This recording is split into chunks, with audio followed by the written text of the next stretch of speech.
We welcome you back to the Steam Room. This guest segment is presented by Microsoft Teams.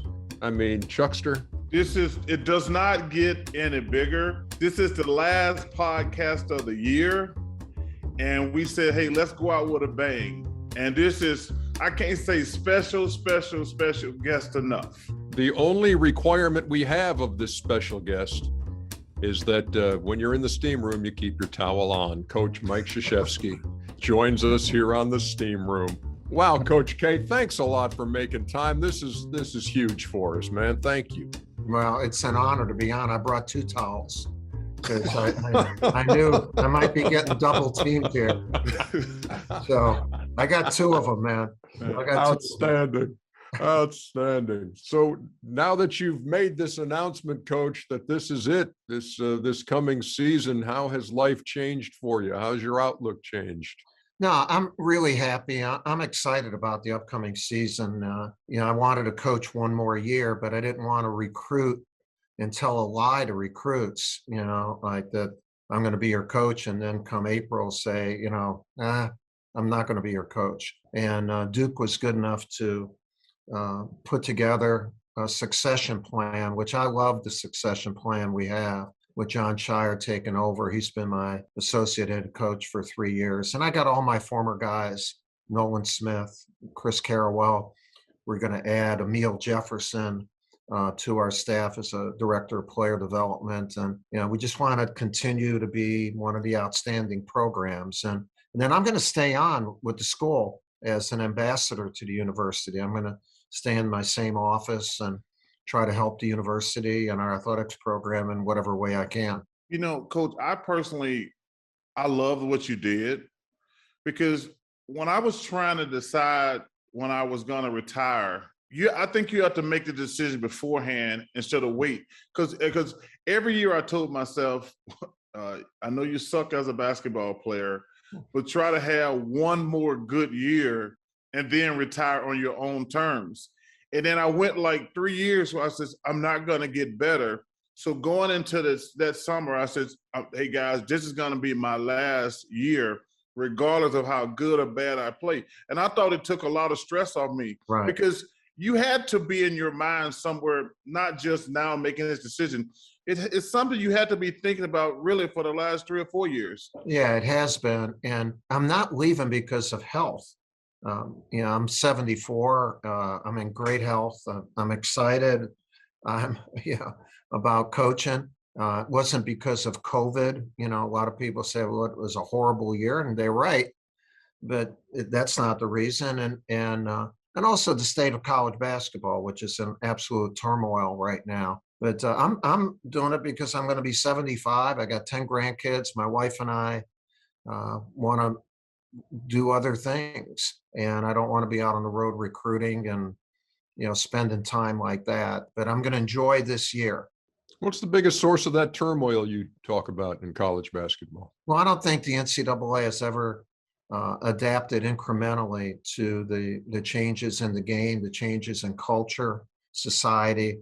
They've been rigid in their bureaucracy and making sure that's very socialistic in how they handle everything. And so these are things we've seen happening over the last 25 years. I can remember in the 90s where we talked about starting a players union and things like that. And it was always swept away because it would ruin the organizational chart. In bureaucracies, you like that organizational chart, those boxes, and all that.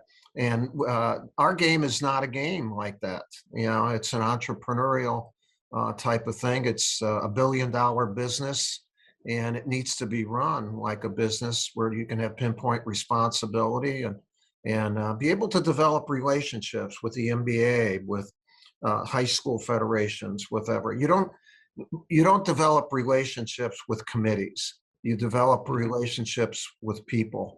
And our basketball's been run by a committee, so it's all caught up to them. And the NCAA is in a lot of trouble, really, in trying to figure this thing out right now. I'm really concerned about you. and I'm on the side, number one, I hate when we tell kids getting a free education is nothing, that especially Black kids. That really drives me crazy. I mean, clearly the model was broken, but I hate when people tell Black kids, hey, man, they're not giving you anything. Well, free education is a really big deal. Yes. But secondly, I'm concerned that all these people, I hear all these talking heads on television, which I'm one, I'm like, well, this is going to be great for college basketball, this name, image, and likeness thing. And I says, wait a minute, this notion that every player at all these schools is just going to start rolling in dough now, I think that's disingenuous and basically just total BS. What do you think? Well, no one has their arms around this right now, Charles. I think this should have been done a long time ago, where we would have had a way of making it more equitable for everyone in college basketball. The way it's going to come out now, certain schools are going to be doing things that other people can't do, and it's chaotic. It's really chaotic, and it was the NCAA's responsibility to put guardrails on it, to have some parameters here on what kids, what guys, and what men and women would be able to do at their respective schools. What we're trying to do is take an approach of let's wait and see a little bit and make sure that we don't do something now that would hurt, especially a key player's brand in the future. While everyone's trying to grab money, which I'm not against that. Some of these key players, they might be grabbing too little, too early, and put themselves in a position where they hurt their brand for future stuff. And I think each kid should. I would recommend kids having agents, or people who can counsel them and their families on this, especially if they see themselves as NBA players, because this is the start of who they're going to be. This is the start of who they're going to be. It's got to be managed properly. Mark Emmert and the NCAA, they're always reactive to everything, and then it's too late. I never understood why he's never said, hey, Mike, hey, Jim Boeheim, hey, Roy Williams, and get some players in a room and say, how can we work together to make this thing better? And I like Mark the few times I met him, but I always get mad when they always wait till they get punched in the face and say, let's see how we're going to react. But why does he's never got guys like yourself, Boeheim, Roy, and some players also need to be in the room because they're valuable, and say, let's see how we can work this thing and make it better? Well, you bring up the words you used of being in the room is something that I've said for over almost 30 years. The decisions that are made for men's college basketball never has had in the room of decision making, and the decision making is made by the NCAA council. And so it's like Hamilton, the musical. We want to be in the room where it happens. Where it happens. And so if something is happening in men's college basketball or is going to happen, you should have representation in that room while people are making decisions about it. It's never done. It has never, ever been done. Craig Robinson, I'm sure you know Craig. Yes. Craig is now the executive director of the NABC, and he's been there a year now. What we've been trying to do is create a process where when they're discussing men's college basketball, he would be there. He doesn't have to be a voting member. I've even recommended, look, this thing called Zoom, can you not Zoom somebody in? They still haven't done that. I'm getting out and I'm frustrated about it. Every Thursday, I'm on an ad hoc committee that meets for the last 8 months with Jim Boeheim, Mark Few, Calipari, Izzo, a bunch of the top coaches, along with Gavitt from the NCAA, Craig Robinson, and a lot of times a lawyer from the NCAA, and we try to talk about these things. Look, this is an amazing thing. We spent 2 months talking about, right now, all my players are here. In the summer, you can work with them 8 hours a week for 8 weeks, okay? 4 of them in weight training and 4 on a basketball court. We asked to increase that by 4 hours if the individual requested. A lot of guys haven't even met their team, because of COVID. 4 hours a week. All the players in our conference wanted it. It doesn't cost any money. It went to these different committees. It wasn't passed. How the hell? No, really. It's crazy. So if we can't pass that, how can we do NIL? That's a layup, right? If I could dunk, it would be a slam dunk. Yeah. Hey, listen, I talked about earlier, all these black kids, I'm not worried about their playing time. I'm worried about them getting their education more than anything in the world. But between this name, image, and likeness, this thing that just came down from the Supreme Court, I think we get ready for Armageddon. You said earlier, we're in trouble right now because I have no idea what's going to happen in the next few years of college sports. How many programs are going to be disbanded? How many sports are going to be canceled? Because it's clearly going to become an arms race. Because if I'm a kid and I got to decide where to go to college, I said, football's a little bit different, but you're going to say to yourself, well, where can I sell the most jerseys? Where can I get a car deal? I'm going to a big school, but I only got to be there for 6 months. I'm really concerned of where college athletics are going in the next 5 years. I'm really concerned about that. You guys have a right to be concerned. And I think universities will start making decisions as to just what they want to do with their intercollegiate sports programs. Do they want to go that route? Do the alumni, do the faculty, look, we're part of the university. We're not the university, the athletics department. And that'll be interesting too. Is it more of an Ivy League or Patriot League approach to how, and who knows, maybe they change too. Harvard's got a lot of big alumni, I'll tell you that. Yes, indeed. Hey, Chuckster, let's switch gears a little bit. When was the first time you met Coach K? It was in a weight room. I was really nervous. I had seen him from a distance, and we were actually, I think we were like the only two. Give me a year here. Oh, on the Dream Team. Dream Team. Okay. Yeah. So I was wondering if you'd met before that. Okay, but here we go. Well, what's really interesting about your question, Ernie, Coach, what year did you go to Duke? Yeah, no, we played you. Yeah. Hey, this was his first year at Duke. Because I remember saying myself 30 years later, about 30 years, somewhere 15, 20 years, I says, how long he been at Duke? Since 80. I says, we played them in college. Yeah. And Ernie, let me tell you something. You're not gonna get any calls there. You're not gonna get any calls there, Duke.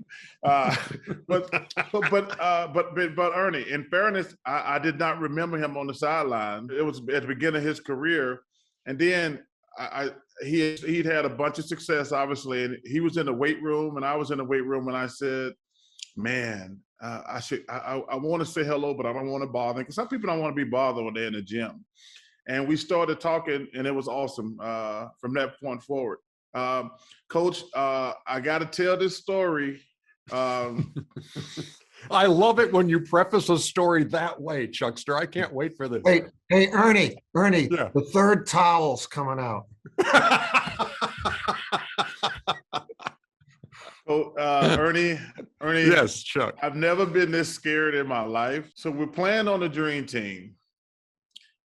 And one of Coach's daughter asked me, Charles, can I go get a couple beers out of your mini bar? Scotty, Michael, me and Magic played cards every single night. So his daughter says, Charles, can I go get a couple beers out your mini bar? I said, of course. I give her my key. When I get back to the room about 5 hours later, she comes back, she brings me the key.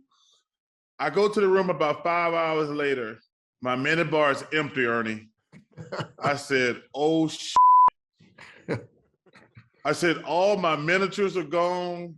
The couple of beers, I thought that she was going to get a couple beers for her and her little girlfriends. I get back, Ernie, my mini bar is completely empty. And I said, oh, shit. I get to practice the next day. Coach K is on one end. I'm on the other end. Coach K comes to the other end. I'm circling Ben to get into the other end. I don't want to get close to this man. It's true. This is a true story. This is a true story, Ernie. It I'm is. like, oh, Yeah. listen, I'm terrified. And coach, after practice, coach says, can I talk to you? I said, yes, sir. Coach, I'm so sorry. She said she was only going to get a couple beers, blah, blah, blah. And he said, it's all right. It wasn't your fault. It was her fault. Oh, my God. Ernie, I was so scared. I'm not going to lie. Give us your side of that story, Coach. No, it's she actually drank some of those things. And and then I think she sold the rest on the rhombus, where Charles walked from midnight to 6 a.m. every night after he played cards. But I'll tell you what, I brought all three of my daughters and my wife, and you guys were amazing. You know what they did, that's the explosion for our sport globally, was not just that team, but how they were. They were the guys who built the NBA. Obviously, the Bill Russells and Coot and all them. But in the 80s, it was a different game. And USA had no culture. And what these guys brought was an amazing culture of togetherness and pride. And then USA basketball lost it for a while after that. But it was a dream experience. Everybody on that team became friends. Yeah. They were friends for life. I mean, and like Charles and I have been friends since then, but all the other guys too. I mean, they're really good. Yeah, Chuck always tells these stories about these all-night card games and stuff. They did. Why not? But what was it like while these guys are doing this? What did Chuck Daly have you doing? Well, Chuck was a master. He was the perfect choice to coach that team. First of all, that was during the Bad Boys, Detroit, and Michael. So he played golf with Michael. Michael never slept, ever. He never, ever slept. And what Chuck did was develop this amazing friendship with Michael. That's like two global powers that are coming together for world peace. And then this is a great story about Chuck. So it's Lenny Wilkins, PJ Carlesimo, and I are on the staff. And we go in, and PJ and our college coaches were taking notes and whatever. Lenny's just being Lenny, who the great guy is. And Chuck sees us taking notes. He says, yo, wait. Quit taking notes. He says, I have one bit of advice for you guys. And so PJ and I are leaning on our seats. This is going to be? He said, you guys have to learn to ignore. Learn to ignore. You're going to see things that a college coach has never seen. I don't want you coming in here and getting upset about it. And so that was a good lesson, because part of that, you have to always learn to ignore. But in other words, we were in a different stratosphere. We were in a different thing. So watching you guys play cards all the time and whatever. Watching Michael not sleep. Hey, no, Ernie, literally, it's unbelievable. Like, he would play like 36 holes a day, after practice, and do the same thing every day.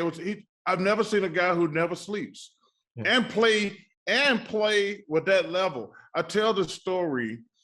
We're in the Tournament of Americas. Yeah. So we get up one morning. We got a game. I think the game's like at 6 o'clock. I think we're playing Puerto Rico. Yeah, in Portland. In Portland. So me, David Robinson, Chuck Daly, and Michael go and play 18 holes of golf. And then Chuck said, by this time, it's around noon. He said, hey, well, let's go back and get some rest. Michael's like, well, I'm going to play 18 more. And we're going like, Michael, we got a game tonight. He's like, I'm going to play 18 more. And, when Michael says it, Michael's going to play 18 more. So we get to the game. Everybody's talking. Chuck says, hey, Charles, you got this guy. Patrick, you got this guy. Scotty, you got this guy. He said, Michael, he says, oh, no, I got the point guard. And Chuck says, no, he's the point guard, Michael. And Michael looks up at him, Ernie, and says, he said some shit about me in the newspaper. I got him. Mm-hmm. And Michael guarded this dude like it was game 7 of the finals, Ernie. Right. like after he played 36 holes of golf. And we're sitting there, it's something wrong with that dude. Like, we're playing it was a Tournament of Americas, and he played 36 holes, and he had read in the newspaper that this guy said that Michael Jordan was overrated and he could score on him. And I'm not even lying, Ernie. He guarded this guy like it was Game 7 of the finals. That's how crazy he's talking about. This dude never needed sleep. Hey, Coach K, how about the day the college kids beat the Dream Team? Chuck orchestrated that. I mean, I had 3 guys on the college team, Hurley, Grant, and Leitner. And I tell those guys, I said, so you still believe in, the Tooth Fairy and Santa Claus? You actually think you actually won? And so they had this scrimmage, and the college kids, it was like a 20-minute scrimmage, but the college kids got off to a good start. And then Chuck kept some of the guys. He never put Michael back in or whatever. He wanted those guys to lose a scrimmage, just so he wanted that. He didn't tell the staff that, he wanted it. And so boom, boom, boom, they win that thing. The next day, in the first 12 minutes of the next 20 minutes, they didn't score. And so I pulled my 3 guys over. Yo, wake up from your little dream here. This is the way it is. It's like sometimes that, kids play against pros in the summer and say, man, I look good against them. Yeah, the guy's playing at 40%. Come to training camp, my friend. Coach, I got 2 personal questions for you. Wait a minute. Do I have to put out the 4th towel now? No. It's advisable. All right. Every time I've seen you anywhere, you're with your amazing wife. Yeah. I want you to give her some shine right now. Tell us about your wife. Well, Mickey and I got married I graduated from West Point as a 2nd lieutenant, and we got married on graduation day. Wow. So she was a flight attendant for United Airlines, and smart and beautiful, and she's still smart and beautiful. And we've been married 52 years. And I tell my guys who are on my staff, my assistants, understand that when you become a head coach, you have a partnership there. It's you and your wife. Really, the woman's wisdom, along with my 3 daughters that they've given me, has helped me immensely. It's made me a lot smarter. But she understands the game. You know what? She understands people, and sometimes she sees things that I don't see. Quick story: we won the national championship in 2015, and Grayson Allen is a freshman. He's the 8th man on the team, and he makes this steal in the second half against Wisconsin and scores some points. But when he made the steal and was fouled, he yells out, "Let's go, let's go." And it sent a shockwave through the rest of the team. We were down. And then he said it again. And then we won the game. After the game, I told my wife, I said, isn't it amazing? It's amazing that a kid could do that. That he had the courage to do that. And as the 8th man on the team, to raise his voice. And my wife says, well, that's not the most amazing thing. So, you shrug like as a guy, like, okay, I had this big bubble and now she's going to burst it, right? She's going to put not a pin, but a damn knife right through my bubble. And I said, okay, what was it? She said, the main thing was that in your culture, everybody listened to the 8th man on the team. And she was right. She was right. She was right. And so, and it's true. It's true. So I've been very lucky, and this is a decision Mickey and I made together. And but thank you for bringing her up. She's awesome. So the second part of my question, I have this perception when you're a coach, you got blinders on, right? So because it's about W's and L's, but I got this perception that on the weekend you're the master griller. No. No. Yeah, I'm a good Polish guy. I eat. I eat, and I allow others who love to cook and barbecue, cook for me. Who is the master griller at the Krzyzewski house on the weekend when everybody's over? Somebody we hire, who, or an assistant coach, who we don't hire. But no, I'm not I'm, although I love the grill, I'm more a gardener, and we have 14 acres of land, so I like, I'm more into that than. So you're telling me if we drive by the Krzyzewski house, we can see you out there cutting grass? No, you won't get in. There's a gate, Charles.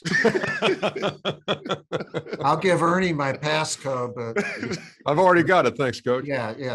I got one for you. So when was the first time? I know you played for him and then you were an assistant coach under him. When's the first time you met Bob Knight? Yeah, when he recruited me.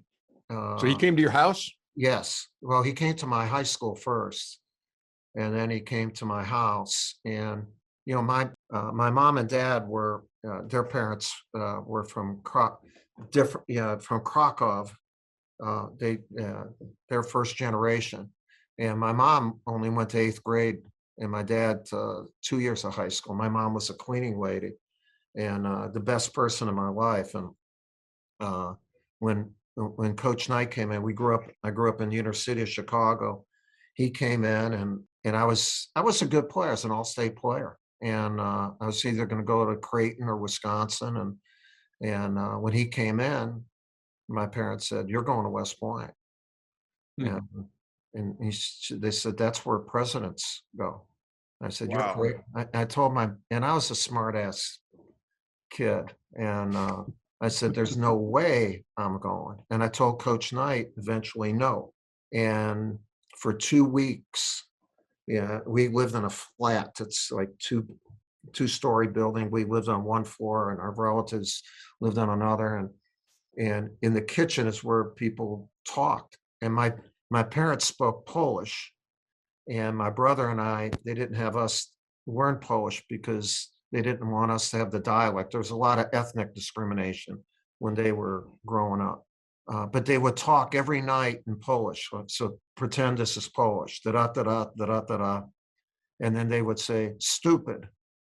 And da-da-da-da, da-da-da-da, Mike. And so they were verbally abusing me every day in the kitchen.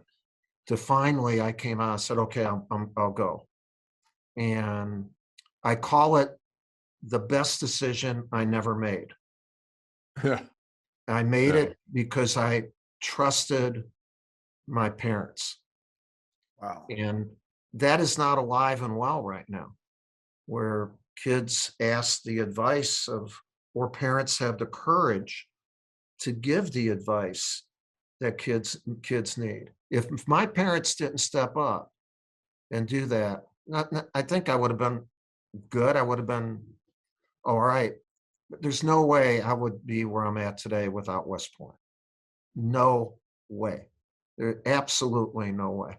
And I tell my guys all the time, love your parents, love the people, keep people around you that aren't sucking off of you.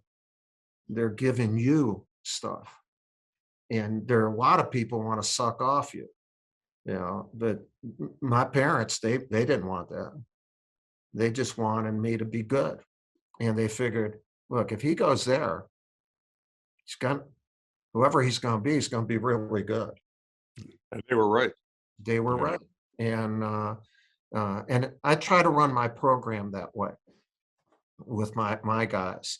That's why I like having guys for longer than 1 year, although I adapted to that and I still have a relationship with those guys who have been here for just 1 year. I call it, I've loved college coaching because you change limits of a young man on and off the court, and I call it crossing bridges. When I coached the U.S. team for 11 years was unbelievable, and I learned a lot, but those guys have already crossed a lot of bridges. We crossed some together in developing that culture. With a kid, a young man, by crossing a bridge, changing a limit, you develop a relationship for the rest of your life. That's what I've loved about college coaching, is having that level of a relationship. I talk about 3 coaches when I talk to kids. I said John Ford, John Chaney, John Thompson, Dean Smith, and Mike Krzyzewski. I always say, I says, they want to create good men. Right. When I was in Philly, I spent a lot of time around John Chaney. Obviously, I know the guys in the NBA from John Thompson, Michael and Kenny and those guys. Tell them about Dean Smith, Grant Hill, Christian Laettner, guys I know really, really well. Talk about you. They said, no, he wants us to be good men. So I just want to say, man, thank you. Because I tell you, that's really what a coach is supposed to do. I know your job is to win games, but I just want to say thank you. I wish you nothing but the best. I want to thank you for being a friend for all these years. And enjoy the rest of your life. I'm not going to say retirement, because I know you're going to be doing something. So enjoy the rest of your life. Thank you. And, I miss both Johns. They were great friends. And college basketball, if they had listened more to John Thompson and John Chaney in the late 80s and early 90s, we wouldn't be in the position we're in. I was in many, many meetings and phone calls late at night with those guys. And they were brilliant, and they always were interested in their players and the game. And obviously they could win, and they won at an extremely high level, but they were really brilliant guys, and had their finger on the pulse all the time. Hey, Coach, you've been really generous with your time, and we appreciate that. We could go on for hours and hours. Your stories are awesome. I mean, your resume, it just demands that you kind of take at least 3 hours of conversation like this, but we're not going to do that to you. But thank you so much. You've done it for such a long time in such a good way, and it's an honor for us to have you on. Well, it's a lot of fun, and I respect the heck out of you guys, and appreciate you coming on my show too. Oh, yeah. That's a thrill too. That's when you call and ask, there's only one answer. Yeah, automatic. Yeah, but thank you. I hope you can sense that I really enjoyed being with you guys. Well, we get that feeling, and again, thanks for keeping the towels handy, man. We appreciate it. Thank you. I gotta go wash it. I gotta go wash these towels now. Thanks, Coach.